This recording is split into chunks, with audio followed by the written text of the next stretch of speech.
Alrighty, so I ran it again. I updated some stuff and I ran it again.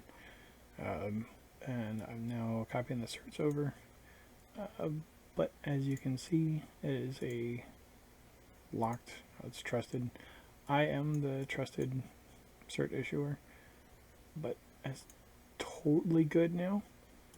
So what I did was I went into the files here and I just updated the 3 files, the cert, key, and the PEM. The PEM is really just the key and then the cert.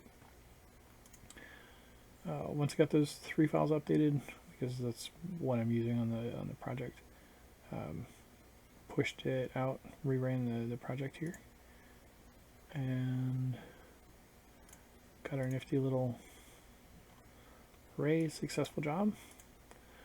And it restarted the website and we're good to go. I issued or got those certs from TinyCert.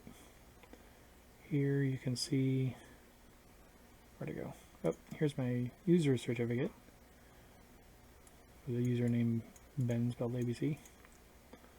I have one for my development site. I have one for my test site. And now for GitLab Runner. The actual production one, let me pull that up real quick. The production one is also trusted, but it's trusted by GoDaddy. So that one, if you went to GoDaddy, it would work just, or not if you went to GoDaddy, if you went to my website there, it would be trusted for you as well. These other ones like dev and test, test is down, I think. Nope, this dev is down.